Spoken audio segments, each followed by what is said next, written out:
আমাদের আজকের গল্প লিভ ইন, কলমে ছবি ব্যানার্জি। প্রায় 1.5 বছর কুহেলি শুভদীপের সঙ্গে মেলামেশার পর সেদিন কুহেলি অফিস ক্যান্টিনে শুভদীপকে দুম করে বলে বসল, চল শুভ, এবার আমরা একসঙ্গে থাকা শুরু করি। শুভ বলল, ঠিক কি বলছিস আমি বুঝলাম না। আরে না বোঝার মতো কি বললাম আমি? চিরকালই তুই মাইরি একটু ন্যাকা টাইপের ছেলে। শুধু ভালোবাসি কথাটা বলতেই তোর পাক্কা 1.5 বছর লেগে গেল। না, ভুল বললাম। প্রপোজটা আমাকেই বাধ্য হয়েই করতে হয়েছিল। সোজা বাংলায় বলছি, আমরা লিভ ইন করতে চাই। নাকি এই কথাটাও তুই শুনিসনি? শুভ কথাটা শুনে চমকে উঠল। এ কথা শুনবে সে আশা করেনি। শুভদীপ আর কুহেলি একই অফিসে চাকরি করে, দুজনেই ভালো পোস্টে চাকরি করে। কুহেলি অতিমাত্রায় আধুনিকা মেয়ে, পোশাকে আশাকে চালে চলনে স্মার্টনেসে ঝকঝকে একটা মেয়ে। শুভদীপও যথেষ্ট সুদর্শন, কিন্তু স্বভাবে একেবারে কুহেলির একদম বিপরীত। নম্র, লাজুক, ভীষণই অন্তর্মুখী ছেলে। বর্ধমানের গ্রামের বাড়িতে তাদের নিজেদের বংশী বদনের বিগ্রহ আছে। সেখানে নিত্য সেবাভোগ রাগ হয়। বাড়ি সংলগ্ন একটা দুর্গা মন্দির আছে।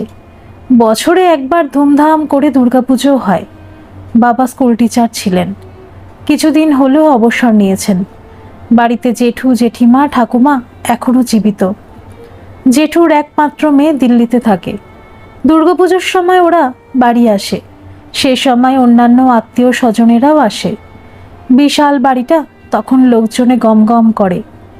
সেই 4 দিন গোটা গ্রামের লোকের অরন্ধন।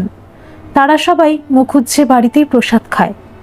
বিশাল জোরদার পরিবারে বড় হলেও শুভদের পরিবারে মধ্যবিত্ত মানসিকতাই ছিল। সেই পরিবারের মানুষ হওয়া শুভ কল্পনাও করতে পারে না বিয়ে না করে 2টো ছেলে মেয়ের একসঙ্গে বসবাস করা। তার পরিবার ভালোবাসাকে স্বীকৃতি দিলেও বিয়ে না করে একসঙ্গে স্বামী স্ত্রীর মতো লিভ ইন করাকে কখনোই মেনে নেবে না। শুভ তার একান্নবর্তী পরিবারের সবাইকে ভালোবাসে। এখনও ও পরিবারে জেঠু, জেঠিমা সবার মাথা। তাদের সিদ্ধান্ত বাবা মাও মেনে চলে। কুহেলির বাবা মা যথেষ্ট ধনী। তারা দুজনেই উচ্চ পদে চাকরি করে, কিন্তু স্বামী স্ত্রী মেয়ে তাদের 3 জনের জীবনযাত্রা আলাদা। 3 জনে তাদের নিজের মতো করে স্বাধীন জীবন কাটায়। কেউ কারো স্বাধীনতায় হাত দেয় না। আবেগ ভালোবাসার আতিশয্য নেই। অনেকটা যন্ত্রের মতো ওদের জীবন চলে। কুহেলির মতো ওভার স্মার্ট মেয়েকে শুভদীপ এড়িয়ে চলত। গোটা অফিসের ছেলেরা যখন কুহেলির একটু কৃপা পাওয়ার জন্য হাপ্রত্যাশ হয়ে থাকতো, তখন শুভদীপ এক মনে নিজের কাজে ব্যস্ত থাকত। কুহেলি রাগে ফুঁসত, ভাবত বড্ড অহংকার ছেলেটার।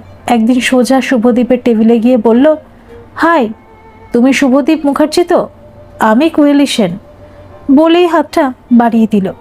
শুভদীপ নমস্কার করে বলল, কিছু বলবেন? আরে হাত বাড়ালাম বন্ধুত্ব করব বলে। আমার বন্ধুত্ব মেনে নিলে আমরা দুজনে দুজনকে তুই করেই ডাকবো। কি রাজি? শুভদীপ কেমন হতভম্ব হয়ে বলল, রাজি। আমি কিন্তু তুমি তুমি করে কথা বলতে পারবো না। আমাকে তুই কুহু বলেই ডাকবি। তোকে আমি শুভ বলবো। আস্তে আস্তে কুহেলির সঙ্গে শুভর বন্ধুত্ব গাঢ় হলো। আড্ডা, গল্প, খাওয়া দাওয়া আর হই হুল্লোড়ে 1 বছর কেটে গেল। ইতিমধ্যে কুহেলির শুভর বর্ধমানের পরিবারের সবার গল্প প্রায় মুখস্থ হয়ে গেছে। শুভর সব গল্পর কেন্দ্রবিন্দুতে তার পরিবার এসে যেত। একদিন শুভ বলল, কুহু, তুই তোর পরিবারের গল্প তো কখনো করিস না। তোর আত্মীয় স্বজন কেউ নেই? আছে হয়তো, আমি ঠিক জানি না। বাবা মার সঙ্গে দরকারে কথা বলি। আমরা 3 জনেই স্বাধীন জীবনযাপন করি। আচ্ছা, সপ্তাহের 1-8 দিন বাবা মার সঙ্গে খেতে খেতে গল্প করা কিংবা ড্রয়িং রুমে চা খেতে আড্ডা মারা, এসব করতে তোর ইচ্ছে করে না? আমি তো বাড়ি গেলে সবার সঙ্গে জমিয়ে গল্প করতে করতে ভাত খাই, টিফিন খাই। এসব বোগাস মিডল ক্লাস মেন্টালিটি আমাদের নেই। শুভ এসব যত শুনে অবাক হয়। সে খুব ভালো করে জানে কুহেলির সঙ্গে তার মানসিক দূরত্ব যোজন মাইল। তবু কি এক অমোঘ আকর্ষণে কুহু দিনের অনেকটা সময় তার মন জুড়েই থাকে। মেয়েটার মধ্যে এক অদ্ভুত আকর্ষণী শক্তি আছে। কুহু মাঝে মাঝে ধূমকেতুর মতো তাকে টেনে নিয়ে যায় কখনো আউটরাম ঘাটে, কখনো ভিক্টোরিয়াতে। শুভ নিশীতে পাওয়া মানুষের মতো তার ইচ্ছায় সায় দেয়। হঠাৎ হঠাৎ জিজ্ঞেস করে, কী রে শুভ, তোর কিছু বলার নেই আমাকে? নাকি পেটে খিদে মুখে লাজ? আমি জানি তুই আমাকে ভালোবাসলেও কথাটা উচ্চারণ করতে তোর মুখে আটকাচ্ছে। আমি বলছি, আমি তোকে ভালোবাসি শুভ। তোর উত্তর দেওয়ার থাকলে পরেই জানাস। সেই রাতে শুভ স্বপ্ন দেখল কুহুকে বধূ বেশে সে বর্ধমানের বাড়িতে নিয়ে গেছে। ঠাকুমা এক মুখ হেসে বলছে, আহা কি সুন্দর নাতবউ আমার। ও বড় বৌমা, রাগ করো না মা, দুগ্গা পিতিমের মতো ঘর আলো করা বউ এসেছে, ওকে বরণ করো মা। ভোর রাতে তার ঘুমটা ভেঙে গেল। না, কুহুকে সে কিছুতেই ভুলতে পারছে না। সে দুদিন খুব চেষ্টা করেছে কুহুকে ভুলে থাকার। তৃতীয় দিনে বলেই ফেলল, আমি তোকে ভালোবাসি কুহু। তাহলে আমার লিভ ইন করা শুনে এমন ভূত দেখার মতো চমকে উঠলাম কেন? চল আমরা একসঙ্গে থাকা শুরু করি। কুহু, আমি বিয়ে না করে এভাবে থাকতে পারবো না, ওটা আমার সংস্কারে বাঁধবে। তাছাড়া আমার পরিবারেও এটা মেনে নেবে না। সরি কুহু, আমার কথা ফিরিয়ে নিচ্ছি। কুল কুল শুভ, তুই কি চাস? দুই পরিবার জানবে বিয়ের কথা, তাদের আশীর্বাদ নিয়ে আমরা সংসার শুরু করব। এরপর অনুষ্ঠান ও আইনি বিয়েই হবে। বেশ, বিয়েটা কোনো মন্দিরেই হোক। আইনি বিয়ে না হয় কিছুদিন পরে হবে। বিয়ের পর না হয় তোর আমার পরিবারেই জানবে, তখন না হয় সামাজিক অনুষ্ঠান আর একবার হবে। এখন আমার এই বাড়িতে এই বিয়ের ব্যাপারে কথা বলার একটু সমস্যা আছে। আমার বাবা মা হয়তো এই বিয়েটা মেনে নেবে না, কিন্তু আমি জানি বিয়েটা একবার হয়ে গেলে তারা কিছুদিন রাগ করে থাকলেও পরে মেনে নেবে। প্লিজ না করিস না শুভ। শুভ বলল, আমার কিছু শর্ত আছে কুহু। কি শর্ত? বিয়ের পর বেনারসি শাড়ি পরে সিঁথিতে সিঁদুর দিয়ে আমার দেওয়া কিছু সোনার গয়না পরেই আমাদের বাড়িতে যেতে হবে। আমাদের কুলদেবতাকে প্রণাম করতে হবে, সঙ্গে গুরুজনদেরও প্রণাম করতে হবে। ওরা হাই হ্যালোতে অভ্যস্ত নয়, তাদের না জানিয়ে এইভাবে বিয়েতে যদিও আমার মন সায় দিচ্ছে না, তবু এটাও আমি জেঠুর কাছে ক্ষমা চেয়ে ম্যানেজ করব, শুধু তোর মুখ চেয়ে। মানলাম, কিন্তু একসঙ্গে থাকা শুরুর পর সব খরচ সমানভাবে তোর আর আমার, শুধু উপহারটা নিঃশর্তেই থাকবে। কুহু, তুই তো অনুষ্ঠানটা করতে দিলি না। মন্দিরে এত সব হয় না, বিয়েটা হোম যাগ যজ্ঞের মধ্যেই হয়। সেখানে খুব সুন্দর একটা মন্ত্র থাকে, যদিদং হৃদয়ং মম তদস্থ হৃদয়ং তব। অর্থাৎ আজ থেকে তোমার হৃদয় আমার, আমার হৃদয় তোমার। ভাত আর বস্ত্র দিয়ে পাত্র বলে আজ থেকে তোমার ভরণ পোষণের দায়িত্ব আমার। অর্থাৎ স্ত্রীর সুখ দুঃখ আনন্দ ও বিপদের সব দায়িত্ব স্বামীর, কাজেই সংসারের সব খরচ আমার। কুহু বলল, বাহ, তুই তো দেখছি প্রাগৈতিহাসিক ধ্যান ধারণা নিয়ে বসে আছিস। যত বোগাস ধ্যান ধারণা। আচ্ছা বাবা, তাই হবে। এবার খুশি তো? মন্দিরে বিয়ে করার পর শুভ কুহুকে নিয়ে তার ফ্ল্যাটে বাস করা শুরু করলো। এই সাজানো ফ্ল্যাটটা শুভকে তাদের যৌথ পরিবার থেকে জেঠুর উদ্যোগেই কেনা হয়েছিল। এই বিয়ের খবরটা শুভ শুধু তার ছোটবেলার সঙ্গিনী বকুলকে জানিয়েছিল। বকুল খুব ছোট থেকেই তার সব ছোটোখাটো সমস্যার মুশকিল আসানের ভূমিকাটা আগ বাড়িয়ে বরাবর নিজের কাঁধেই নিত। 7 দিন পর শুভ কুহুকে নিয়ে দেশের বাড়ি গেল। শুভ খুব আশ্চর্য হয়ে লক্ষ্য করল, বাড়ির কেউ তার না জানিয়ে বিয়ে করা নিয়ে উচ্চবাচ্যও করল না। তাহলে কি বকুল এই বিয়ে ও আসার ব্যাপারটা জানিয়ে দিয়েছে? ঠাকুমা এক মুখ হেসে বলল, ওগো সবাই এসে দেখো দাদুভাই আমার কেমন রাঙা টুকটুকে নাতবউ এনেছে। মা শুধু বরণ করার সময় বলল, বিয়ের খবরটা আমাদের বকুলের মুখেই শুনতে হলো। বাড়িতে জানালে কি আমরা বাধা দিতাম বাবা? আমাদের একটু সময় দিবি তো? এখানে একটা বড় করে সামাজিক অনুষ্ঠান তো করতে হবে। কি রে, দিন 10 ছুটি নিয়ে এসেছিস তো? শুভ বলল, সরি মা, বিয়েটা প্রস্তুতি ছাড়াই করে ফেলেছি। অনুষ্ঠানটা মাস 3 পরেই করো। আমাদের দুজনেরই এখন কাজের খুব চাপ। মা বাবা জেঠু রাগ করেনি তো? না, তুই নিজের পছন্দে বিয়ে তো করতেই পারিস বাবা, কিন্তু আগে কিছু জানালি না বলে একটু দুঃখ পাওয়া তো স্বাভাবিক। এখন এসব কথা থাক, আপাতত আমার হাতের এই বালাজোড়া দিয়ে আমি বৌমাকে আশীর্বাদ করলাম। এরপরে অনুষ্ঠানের আগে বাকি গয়না তৈরি করিয়েই রাখবো। এবার তোরা ঠাকুর মন্দির প্রণাম করে ঘরে চল বাবা। বিচ্ছিন্ন সংসারে বড় হয়ে ওঠা কুহু সবার আন্তরিকতা আর ভালোবাসায় মুগ্ধ হয়ে গেল। দুদিন পর কুহু ফিরে এলো একরাশ ভালোবাসার অনুভবে সিক্ত হয়ে। শুভ ফিরে এলো, কিন্তু ছোটবেলা থেকে বড় হয়ে ওঠা সর্বক্ষণের সঙ্গী বকুলের সঙ্গে দেখা হলো না। এই বাড়িতে তার প্রায় অবাধ যাতায়াত ছিল। তার তো এই সময় বাড়িতে থাকার কথা। তার বিয়ের খবরে উচ্ছ্বসিত হয়ে অভিনন্দন জানিয়ে বলেছিল, ভেবো না শুভদা, আমি সবটা ম্যানেজ করে দেব। তার এমএ পরীক্ষাটাও শেষ হয়ে গেছে, অথচ বাড়িতে বকুলের কথা কেউ উচ্চারণও করলো না। মা শুধু বলল, বকুল তো কদিন আগেও এসেছিল, চাকরির ইন্টারভিউ আছে বলেছিল। একটু মন খারাপ নিয়ে শুভ ফ্ল্যাটে ফিরে এলো। বকুলকে ফোন করে দেখেছে তার ফোনে সুইচ অফ। কুহু বলল, কি রে, ফিরে এসে থেকে তুই মুখটা বাংলার পাঁচের মতো করে রেখেছিস কেন? ও কিছু না, তোদের পরিবারের সবাইকে আমার খুব ভালো লেগেছে। তুই তো ভয়েই মরছিলি, কই কেউ তো তেমন রাগ করেনি দেখলাম, বরং আমাকে কি আন্তরিকতার সঙ্গে আপ্যায়ন করলো। সত্যি আমি কখনো এমন পরিবার দেখিনি রে। তবে বেশি দিন থাকতে হলে আমি হাঁপিয়ে যেতাম। আমি ছোট থেকে যন্ত্রের মতো বড় হয়েছি ঠিক, কিন্তু তাতে আমার কোনো আফসোস নেই। আমার বাবা মা আমাকে প্রচুর স্বাধীনতা দিয়েছে। আমি কিভাবে আমার জীবন কাটাবো সেটা নিয়েও ওদের মাথা ব্যথা নেই। ওদের বিবাহিত জীবন 3 মাস কেটে যাওয়ার পর একদিন শুভ বলল, আচ্ছা কুহু, তোর বাবা মার সঙ্গে আমার পরিচয় করালি না? আমাদের বিয়ের খবর তারা জানেন?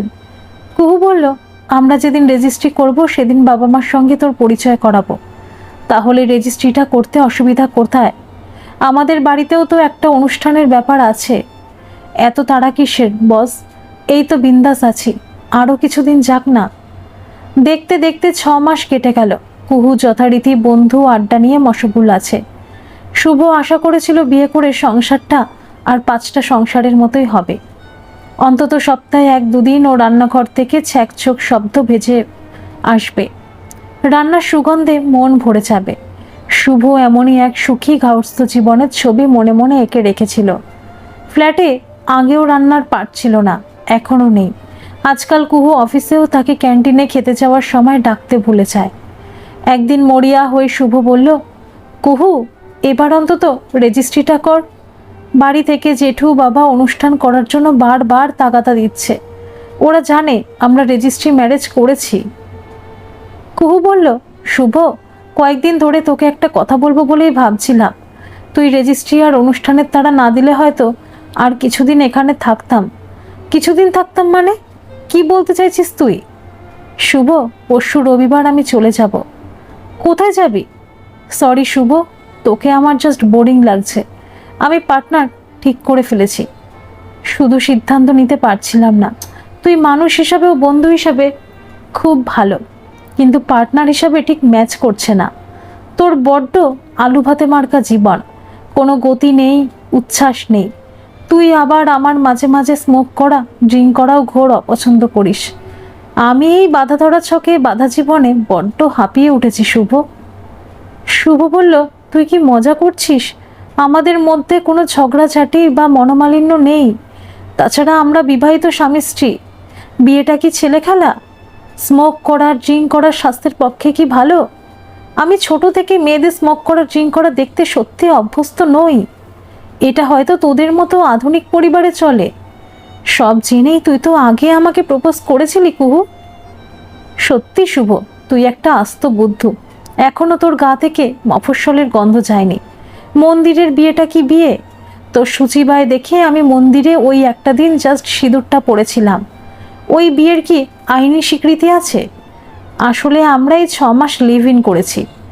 এই তো ভালো হলো রে, আইনের মারপ্যাচ নেই, অনুষ্ঠানের জটিলতা, ঝুট ঝামেলা নেই। যতদিন ভালো লাগলো একসঙ্গে থাকলাম।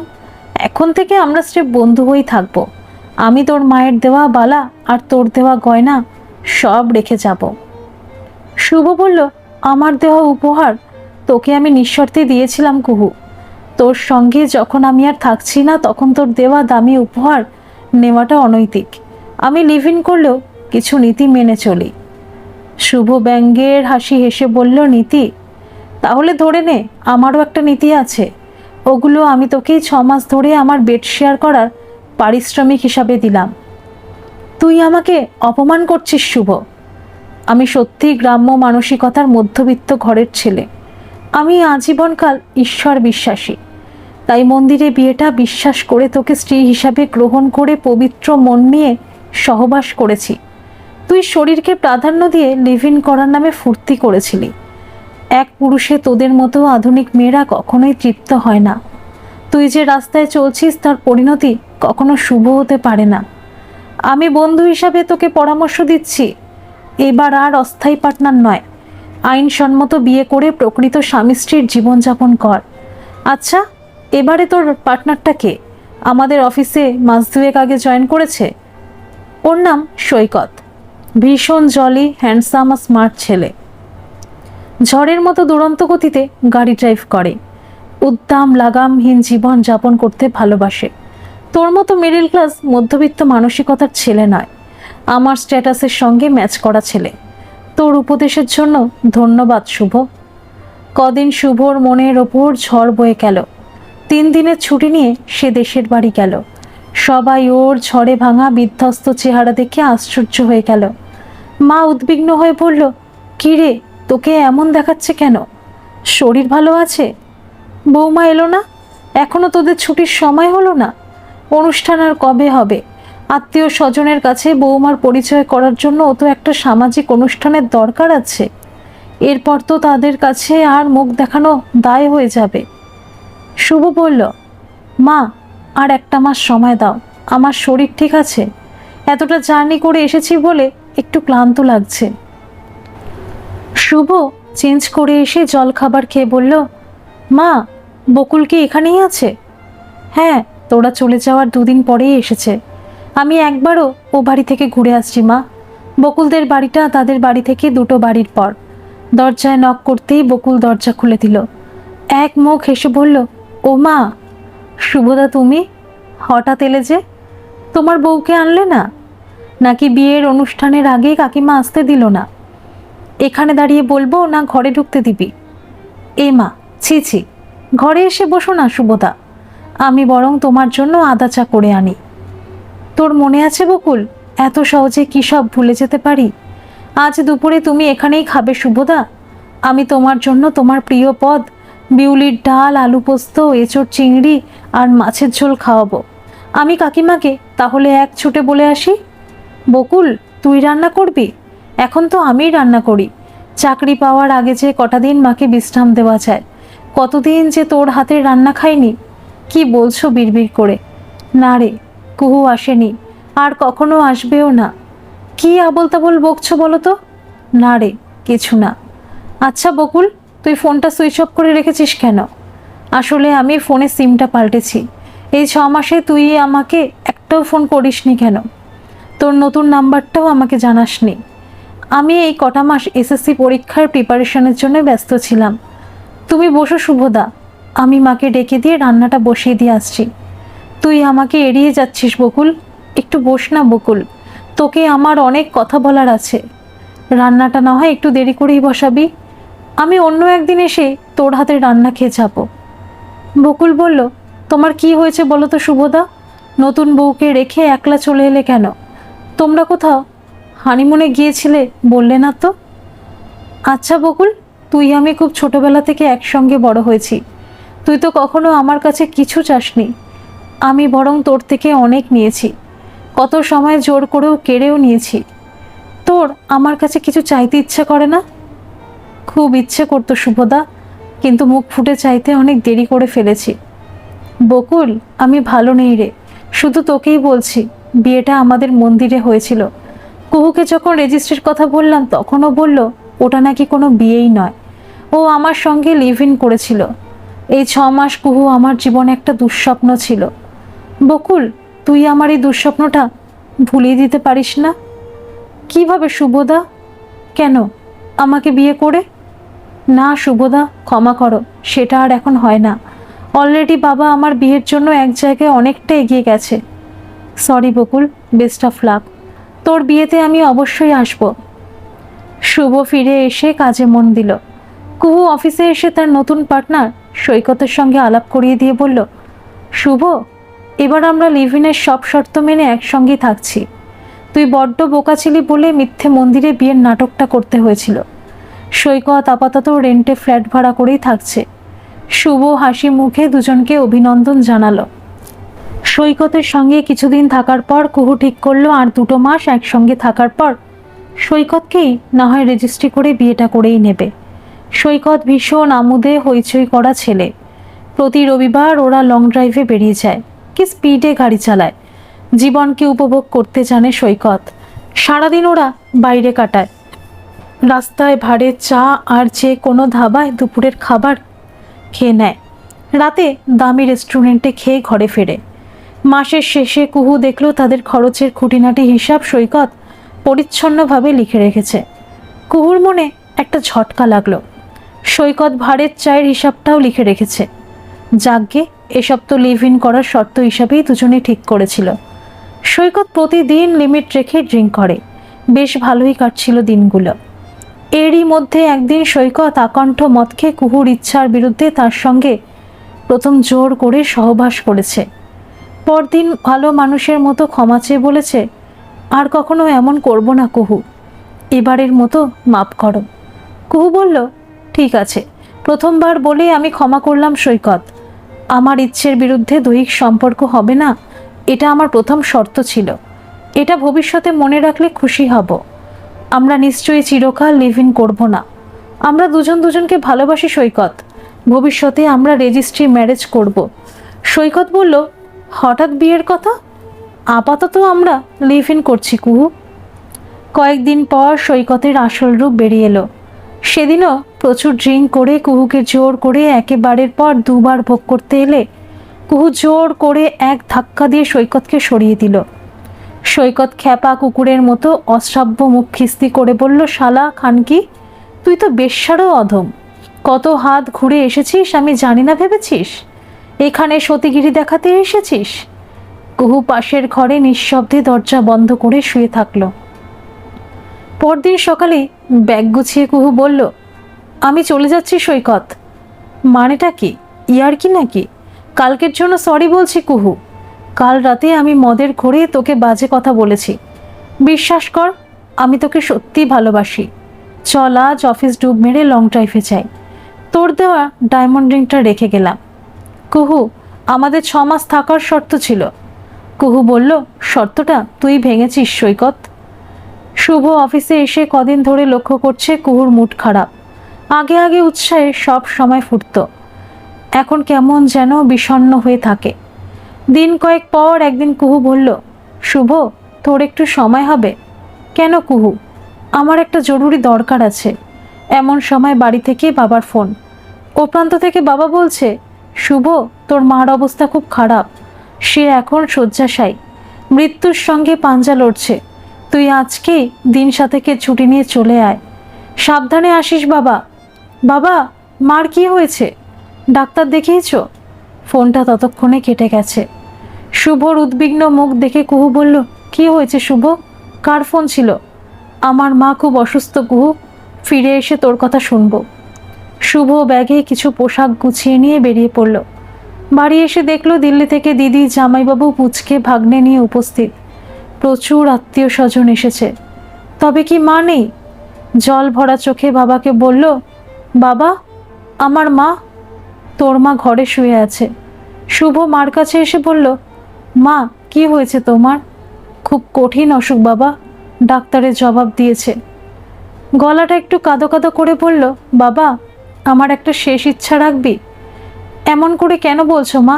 তুমি ভালো হয়ে যাবে। আমি তোমাকে কলকাতায় বড় ডাক্তার দেখাবো। মা বলল, লাভ নেই বাবা, আমি মৃত্যুর ঘণ্টা শুনতে পাচ্ছি। খোকা, তোর মত না নিয়ে আমি তোর বিয়ে ঠিক করেছি। কাল তোর বিয়ে। কি বলছো মা? আমরা সব শুনেছি বাবা। কার কাছে শুনলে? বকুলের কাছে? না, বকুল তো এখানে নেই, আমরা অন্যভাবে জেনেছি। কার সঙ্গে বিয়ে ঠিক করলে মা? আমি বলছি, এই মেয়ে তোর পছন্দ হবে, তোরা সুখী হবি। বিয়েটা ঠাকুরের নাট মন্দিরেই হবে। আমার হাতে সময় নেই বলে কনেকে এখানেই আনা হবে। একেবারে শুভদৃষ্টির সময় দেখবি। তোর মৃত্যু পথযাত্রী মায়ের শেষ ইচ্ছা পূরণের করবি না বাবা? শুভ একটা দীর্ঘশ্বাস ফেলে নিজেকে ভবিতব্যের হাতে ছেড়ে দিল। পরদিন সকালে নান্দি মুখের কাজ শুভ যন্ত্রচালিতের মতো করল। বাড়িটা এত উৎসবে মেতে উঠেছে কেন? দরজার বাইরে গেটে রসুন চৌকি বসেছে, সানাইয়ের সুর বাজছে। মা এত অসুস্থ জেনেও কারো হেলদোল নেই, নাকি এটা মায়েরও শেষ ইচ্ছা? রাতে শুভকে সাজানো হলো। ওই তো দামি বেনারসি পরে ঝলমলে পোশাকে একগা গয়না পরে মেয়েকে পান পাতায় মুখ ঢেকে আনা হলো। মুখটা অনেকবার দেখার চেষ্টা করলো শুভ। না, 2 হাত মুখের 12 আনাই ঢাকা। যা হচ্ছে হোক। 7 পাক ঘোরার পর এবার শুভ দৃষ্টি। শুভ মুখে একরাশ বিরক্তি নিয়ে তাকালো। চমকে উঠে দেখলো, এ কি? এ কাকে দেখছে? বকুল তখন মিটিমিটি হাসছে। রাতে বাসর ঘরে তিল ধারণের জায়গা ছিল না। কোনো কথা হলো না বকুলের সঙ্গে। পরদিন আশ্চর্যের আরও একটু বাকি ছিল। মা একগা গয়না পরে লাল পাড় গরদের শাড়ি পরে তাকে বরণ করতে এলো। শুভ বলল, মা তুমি? আমার দোষ নেই বাবা, এটুকু ছলনা বকুলই করতে বলেছিল। ফুলশয্যার রাতে শুভ বলল, তুই আমাকে প্রত্যাখ্যান করেছিলি বকুল। আহা, সে তো মুখের কথা, তুমি কিন্তু আমাকে তুই করে ডাকবে না শুভ। এক রাতে শুভ? তোর সাহস তো কম নয়, দেবো একটা থাপ্পড়। সাবধান, আমি কিন্তু এখন অনেক বড় হয়ে গেছি। আগে বলিসনি কেন বকুল? কুহু তো আমাকে নাও ছেড়ে যেতে পারতো। তোমার বিয়ের খবর শুনে আমি বাবা মাকে বলেছিলাম আমি কোনোদিন বিয়ে করব না। ওরা কলকাতায় ফিরে গেল। ফ্ল্যাটে ঢুকে বকুল বলল, ইস, শুভ ফ্ল্যাটটা কি নোংরা করে রেখেছ, গোছাতেই 2 দিন লেগে যাবে।